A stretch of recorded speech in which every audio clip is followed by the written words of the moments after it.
श्री स्वामी समर्थ. स्वामी कृपा ज्योतिष मध्ये मी भास्कराचार्य मंजुषा जोशी आपलं हार्दिक स्वागत करते. आज आपण समजून घेत आहोत धनुराशीच्या जातकांना 3 सप्टेंबर पासून पुढील 16 महिन्यांसाठी राहुदेव जागृत अवस्थेत येत आहेत, कुंभ राशीतनं गोचर करत आहेत. तर हे गोचर तुमच्यासाठी किती विशेष आणि लाभदायक ठरणार आहे याची संपूर्ण माहिती जाणून घेत आहोत. तुमच्या जन्मलग्न कुंडलीमध्ये राहुदेवांची स्थिती काय आहे, राहुदेव कोणत्या स्थानामध्ये कोणत्या राशीमध्ये आहेत हे समजून घ्यायचं असेल त्यासाठी मी माझा संपर्क क्रमांक दिलेला आहे. नक्की मला संपर्क करून विचारू शकता, माहिती घेऊ शकता. कुंभ रास ही बौद्धिक रास म्हणून ओळखली जाते. राहुदेव या स्थानामध्ये या राशीमध्ये जेव्हा येतात त्यावेळेस तुम्हाला परिश्रमाची पराकाष्ठा करण्यास प्रवृत्त करतात, अर्थात तुम्हाला जास्त परिश्रम करायला भाग पाडतात आणि त्याचे चांगले सुयोग्य असे फळ तुम्हाला प्राप्त करून देत असतात. तृतीय स्थान हे भावंडांच्या सौख्याचं आहे, मित्रमंडळींच्या सुखाचं आहे, मीडिया क्षेत्राशी रिलेटेड काम करणाऱ्या वर्गासाठी उत्तम असतं. तर अशा सगळ्या गोष्टींसाठी शुभ फळे तुम्हाला आता वारंवार प्राप्त होऊ शकतात. एखादी मैत्रीण किंवा मित्र यांच्यापासून तुम्ही काही अंशी दुरावले गेला असाल, त्यांच्यासोबत मतभेद वाढत असतील, ते आता संपुष्टात येऊ शकतात. याबरोबरच भावंडांचं सौख्य सुद्धा प्रदान होणार आहे. जास्तीत जास्त प्रवास तुम्हाला आता या पुढील 16 महिन्यात घडणार आहेत आणि त्या प्रवासातनं योग्य ते फळ तुम्हाला प्राप्त होईल. त्याचा आनंद घेता येणारच आहे. त्याचबरोबर त्यातनं तुम्ही जे काही कार्य करणार आहात त्या कामासाठी तुमचा जो प्रवास होणार आहे त्या कामामध्ये सुद्धा सुयश प्राप्त होणार आहे. हे राहुदेव तुम्हाला निश्चित फळ चांगल्या पद्धतीने देऊ शकतात. तृतीय स्थानातील राहुदेव पंचम दृष्टीने सप्तम स्थानाला पाहतायत. 7वं घर हे जोडदाराच्या सुखाचं आहे. काही अंशी मतभेद कलह वारंवार तुमच्या जोडदारासोबत होत असतील तर ते आता संपुष्टात आणू शकतील. राहुदेव तुम्हाला तुमच्या दोघांचं नातं घट्ट करण्यासाठी, दृढ करण्यासाठी नक्कीच विचारात पाडू शकतात किंवा तुम्हाला त्यावरती कृती करण्यास प्रवृत्त करू शकतात, वादविवाद मिटवण्यासाठी. त्याचबरोबर राहुदेवांची सप्तम दृष्टी जी आहे ती भाग्यस्थानावर येते. भाग्य आणि शुभ संकेत वारंवार तुम्हाला प्राप्त करून देणारी स्थिती राहुदेवांच्या कृपेने होऊ शकते. भाग्यस्थानावरनं आपण आध्यात्मिक प्रगती किंवा आध्यात्मिक बैठक सुद्धा पाहतो. तर तुम्ही या दरम्यान थोडंसं स्पिरिच्युअल होणार आहात, प्रत्येक गोष्टीला अध्यात्माची जोड देणार आहात. आध्यात्मिक बैठक तुमची वाढल्यामुळे नक्कीच तुम्हाला स्वतःला परमानंद प्राप्त होऊ शकतो, आत्मिक समाधान प्राप्त होऊ शकतं. हे चांगलं फळ निश्चित तुम्हाला मिळू शकतं आणि याचबरोबर छोट्या खाणी की होईना पण तुम्हाला वारंवार एखाद्या आध्यात्मिक सहलीचे, पर्यटनाचे योग घडून येणार आहेत. हेही तुम्हाला चांगलं फळ मिळू शकतं. नवीन नोकरीच्या शोधात असणाऱ्या वर्गाला नोकरी प्राप्त होऊ शकते.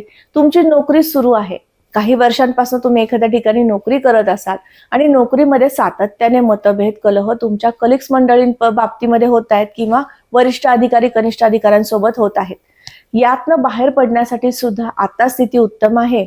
सगळ्या गोष्टीचा बारकाईने विचार व्हायला हवा आणि त्याच पद्धतीने ती अडचण सोडवण्यासाठी तुमच्याकडनं प्रयत्न आता होऊ शकतात आणि त्या प्रयत्नांना तुम्ही साथ सोबत केल्यामुळे नक्कीच तुम्ही त्या अडचणीमधनं बाहेर पडू शकणार आहात.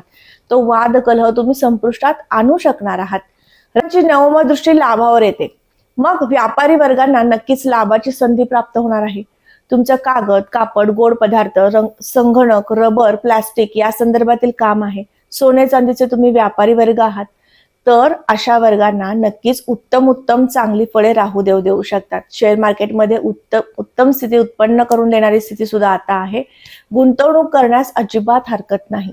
याचबरोबर राहुदेव हे लाभाला जेव्हा पाहतात त्यावेळेस लाभयोग जसे उत्तम घडवतात तसेच तुमची जर शेत जमीन असेल आणि तुम्ही ती कसता तर नक्कीच तुम्हाला शेत जमिनीमधनं सुद्धा उत्पन्नाचा स्रोत निर्माण करून देणारी शुभ स्थिती आता उत्पन्न होत आहे. मग शेतकरी वर्गाला सुद्धा सांगू इच्छिते, कुंभ राशीतील राहुदेव तुमच्याकडनं मेहनत मोठ्या प्रमाणात करून घेतील पण त्याचे योग्य ते फळ सुद्धा तुम्हाला प्राप्त करून देतील. तर आता आपण समजून घेतलं राहुदेवांच्या प्रमुख 3 दृष्ट्या कुठल्या स्थानांवरती गेल्यामुळे तुम्हाला काय फळे प्राप्त होणार आहेत. तुमच्या जन्मलग्न कुंडलीमध्ये राहुदेवांची स्थिती जर अशुभ असेल तर तुम्हाला ही जी मिळणारी चांगली फळे आहेत मोठ्या प्रमाणात मिळणार असेल तर त्यासाठी राहुदेवांची स्थिती शुभ असणं आवश्यक आहे.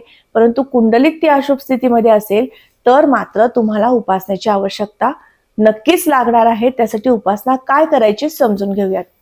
तुम्हाला आर्थिक प्राप्तीसाठी, प्रणयाचे संकेत उत्तम येण्यासाठी, जोडदाराचं सुख प्राप्त होण्यासाठी, व्यावसायिक मीटिंग्स तुमच्या वारंवार आता या दरम्यान घडणार आहेत या 16 महिन्यामध्ये आणि त्या सक्सेस सुद्धा होणार आहेत. मग यातील शुभ फळे प्राप्त करून घेण्यासाठी तुम्हाला राहुदेवांचा जप करणं निश्चित गरजेचं आहे. याबरोबरच दर गुरुवारी तुम्हाला दत्त मंदिरात दर्शन घ्यायचं आहे. यामुळे काय होईल, तुम्हाला आध्यात्मिक प्रगती लवकर होऊ शकेल, तुम्हाला आध्यात्मिक बैठक वाढू शकेल आणि त्या माध्यमातून सुद्धा तुम्हाला प्रत्येक कामामध्ये सुयश प्राप्त होऊ शकतं. त्याचबरोबर रीम द्राम दत्तात्रयाय नमः या मंत्राचा जप केला किंवा श्री स्वामी समर्थ या मंत्राचा जप केला तरी सुद्धा तुम्हाला भाग्य आणि शुभ संकेत वारंवार प्राप्त होऊ शकतात. तर आज आपण समजून घेतलं राहुदेवांचं कुंभ राशीतील जागृत अवस्थेतील गोचर तुमच्यासाठी कसं ठरणार आहे, कसं लाभदायक ठरणार आहे हे समजून घेतलं. आजचा हा व्हिडिओ तुम्हाला कसा वाटला नक्की मला कमेंट करून सांगा. कमेंटमध्ये श्री स्वामी समर्थ लिहिण्यास अजिबात विसरू नका. तुम्ही आपल्या चॅनलवर नवीन असाल नक्की चॅनलला सबस्क्राईब करा, बेल आयकॉनला क्लिक करा. पुन्हा भेटणार आहे अशाच माहितीसह. तोपर्यंत मी आपली रजा घेते. श्री स्वामी समर्थ. जय जय स्वामी समर्थ. रामकृष्ण हरी.